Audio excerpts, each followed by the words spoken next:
સમાજ સેવા જેના જીવનનો પરમ ધ્યેય હતો એવા ગૌલોકવાસી શ્રી વિઠ્ઠલભાઈ રાદડિયાએ પોતાની આત્મશક્તિના બળે અનેક સામાજિક સંસ્થાઓની સ્થાપના કરી અને પોતાની કોઠાસૂઝ અને કુનેહથી એ સંસ્થાઓને બીજથી વટવૃક્ષ બનાવી.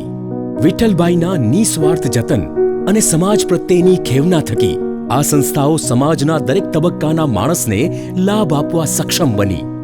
વિઠ્ઠલભાઈએ પોતાના પરિશ્રમ અને સૂઝબૂઝથી નાખેલ પાયાઓ પર આજે વિવિધ સંસ્થાઓના ઉત્તુંગ શિખરો ઝળહળી રહ્યા છે. નિડરતા, ખુમારી અને લોકહિતલક્ષી જીવન પ્રજા હૃદયમાં એવું સ્થાન ઊભું કરી ગયું કે જેની આભા આજે પણ અકબંધ છે. આવો આ વિરલ વિભૂતિના સેવા, સાહસ અને સમર્પણ ભર્યા સિંહ જીવનમાં એક ડોકિયું કરીએ. માણીએ વિઠ્ઠલ ગાથા. વિઠ્ઠલભાઈનો જન્મ તારીખ 8/11/1958ના રોજ જામકંડોરણામાં થયો હતો.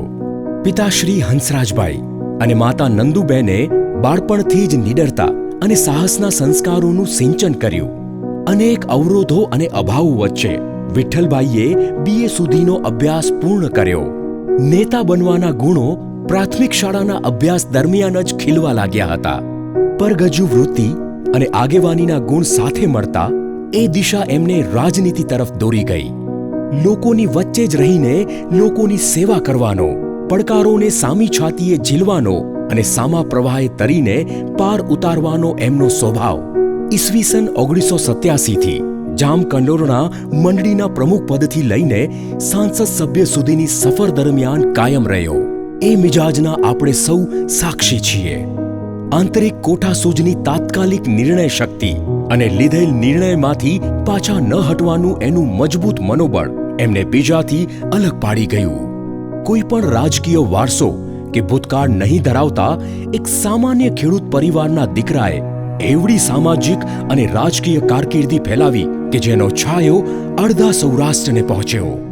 ખેડૂતોનો પ્રચંડ અવાજ અને હામી એવા વિઠ્ઠલભાઈએ ખેડૂતોના પાક વીમા માટે ઉઠાવેલ અવાજ અને લડેલી લડત આજે ઉદાહરણ તરીકે અપાય છે.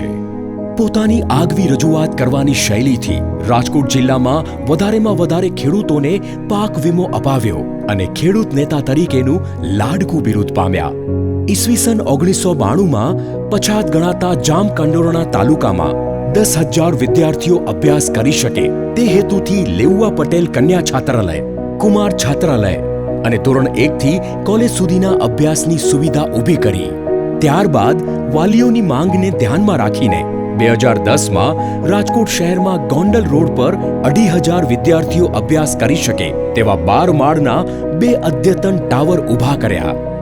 ધાર્મિક સ્થળો પર મારો સમાજ હેરાન ના થાય અને ઘર જેવી જ સુવિધા સાથે ધર્મસ્થાનો પર આશરો લઈ શકે તે હેતુથી 2007માં નાથદ્વારા અને દ્વારકામાં ગગનચુંબી સમાજ ભવનનું નિર્માણ કર્યું અને હરિદ્વાર, મથુરા ખાતે સમાજ ભવનોના નિર્માણ કરવા માટે જમીનની ખરીદી પણ કરી લીધી. અસંખ્ય આયામો પર લેઉવા પટેલ સમાજના વિશ્વકર્મા બની વિઠ્ઠલભાઈએ સંપૂર્ણ જીવન સમાજને સહકારની ભાવનાથી અર્પણ કર્યું.